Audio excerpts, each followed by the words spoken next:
Join me as I try to survive the night completely alone in the darkest woods.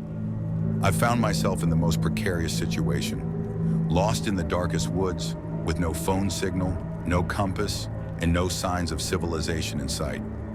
The only sounds I can hear are the creaking of trees and the rustling of leaves, and I'm left to wonder if I'll ever find my way out of this labyrinth. The challenges of being lost in the woods are daunting, to say the least. For one, resources are scarce. I've got no food, no water, and no shelter to speak of. The fear of the unknown is also creeping in, making every snap of a twig or hoot of an owl seem amplified.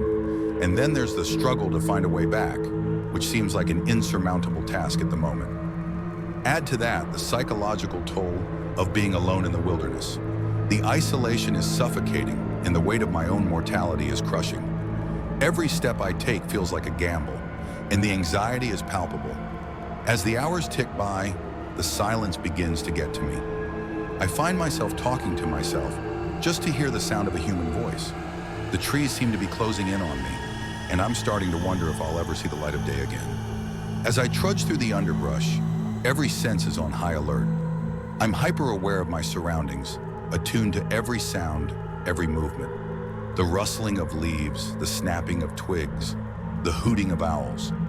It's a cacophony of sounds that's both mesmerizing and terrifying. The darkness is absolute, and I'm forced to rely on my other senses to navigate.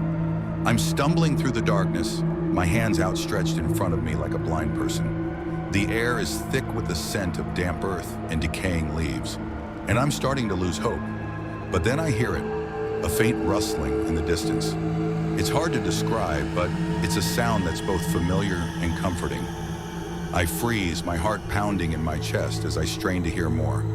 As I round a bend in the path, I see it, a faint light on the horizon. It's hard to believe, but I think I see a glimmer of hope. The trees seem to be thinning out, and I can make out the outlines of buildings in the distance. In that moment, everything changes. The fear, the anxiety, the desperation, it all melts away, replaced by a sense of determination and resolve. I know I can make it out of these woods, and that knowledge gives me the strength to keep going. Looking back on this experience, I'm struck by the lessons I've learned. Survival is as much a mental game as it is physical. It's about courage, perseverance, and the willingness to push through the darkest of times. And it's about preparation, being prepared for the unexpected and having the skills and knowledge to stay safe. If you've ever found yourself lost in the woods, I'd love to hear about your experience in the comments below. And if you're new here, consider subscribing for more adventure videos like this one. Thanks for watching, and I'll catch you in the next video.